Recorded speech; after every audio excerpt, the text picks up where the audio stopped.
Hey there, I'm hopping on today to share some ideas with you about how to give yourself grace when you're questioning everything at mid-career. If you're between about 40 something and 65, you've started wondering, can I really keep doing this for another 10, 15, 20 years? You're not broken. You're just in mid-career. In your 20s and 30s, you were told pick a lane, climb the ladder, don't fall behind. But in your 40s hit and everything suddenly changes. Your body, your energy, your responsibilities, your definition of what's a good life. Today, I want to talk about how to give yourself grace when you are questioning everything at mid-career and how to use that questioning to understand yourself better, explore a pivot possibly, and grow your skills all without burning out.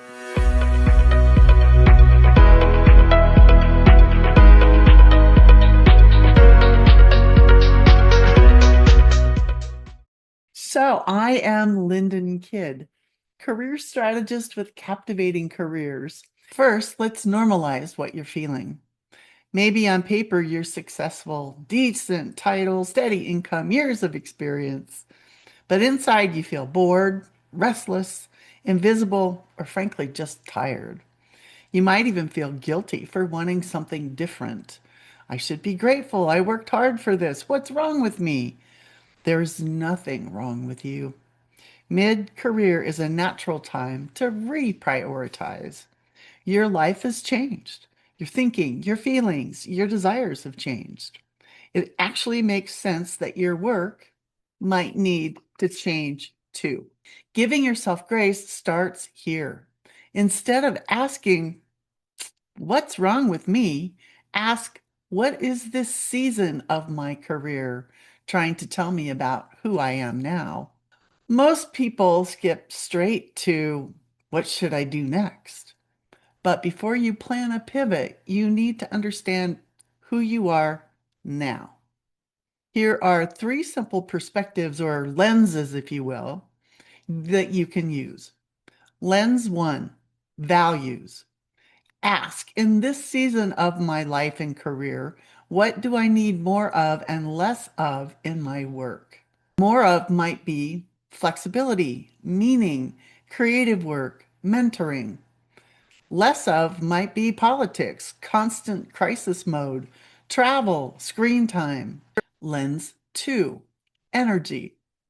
For 1 week, do an energy audit.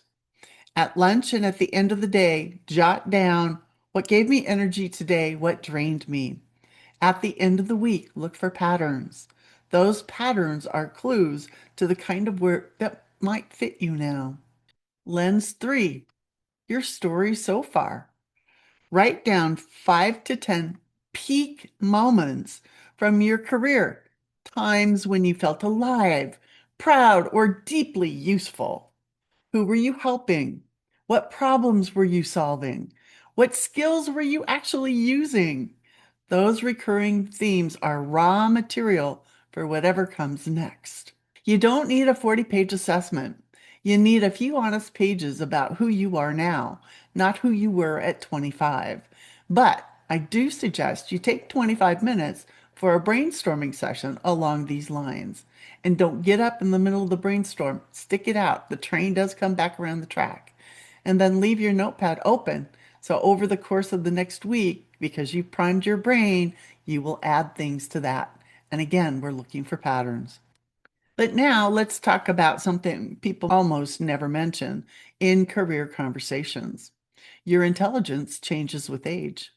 Psychologists talk about two kinds of intelligence, fluid and crystallized. Fluid intelligence is your raw processing speed, how quickly you can learn new patterns or juggle a lot of new information. That tends to peak earlier in adulthood, around 40-ish. Crystallized intelligence is your accumulated knowledge and judgment. Everything that you've learned, the patterns you've seen, the context that you carry, and it only keeps growing until much later in life. Here's why that matters. At mid-career, your age is not about being the fastest person in the room. Your edge, is judgment, pattern recognition, nuance, and people sense. Go figure. And this is where AI can come in. AI can support those more fluid tasks, drafting, summarizing, exploring options quickly. That frees humans, especially experienced ones, to lean into their crystallized strengths, deciding what matters, asking better questions, and applying judgment. This is a line you can literally say to yourself. Your brain isn't worse now. It's different. The game at mid-career is to deliberately play to the kind of intelligence that's growing, not to keep fighting to be your 25-year-old self. So, what do you actually do with all this information? If you think you might want to pivot or even just adjust your current path, you'll probably need to upskill. The good news is you can do this gently and strategically. First, pick one skill that would support multiple directions.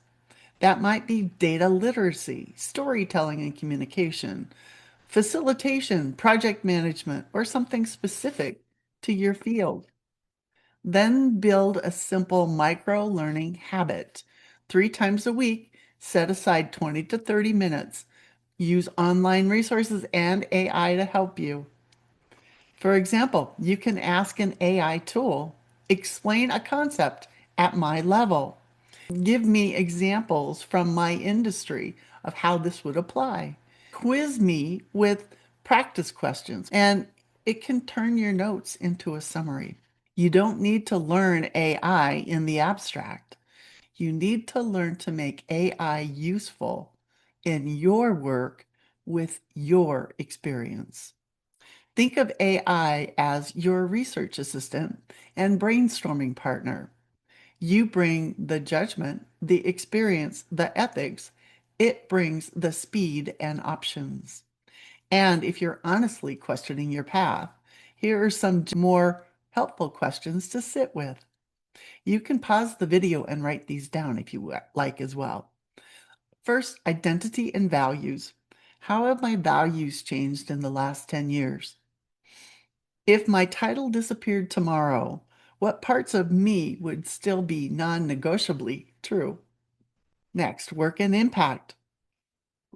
Who do I most want to help now?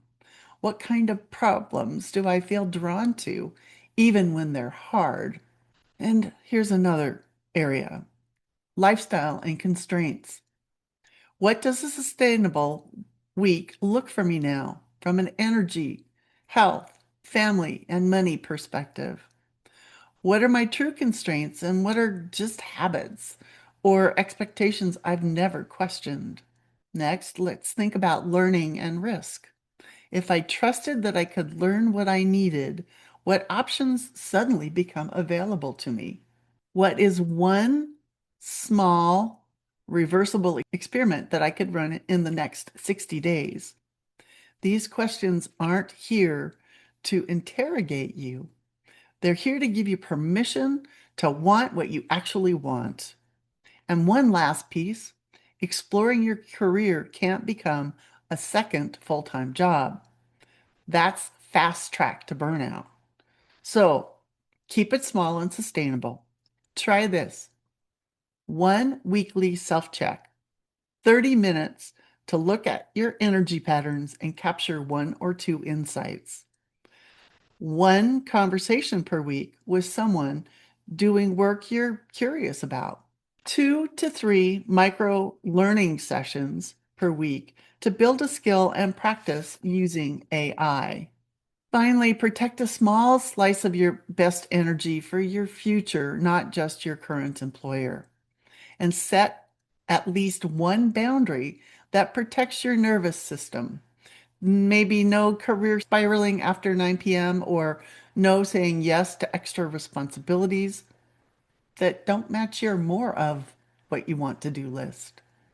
Remember, you're not starting from scratch. You're editing your own story with decades of experience that you did not have before. If you're questioning everything right now, that's not a sign you've failed. It's a sign you're ready to live more honestly, authentically, if you will, with who you've become. Give yourself grace. Ask better questions.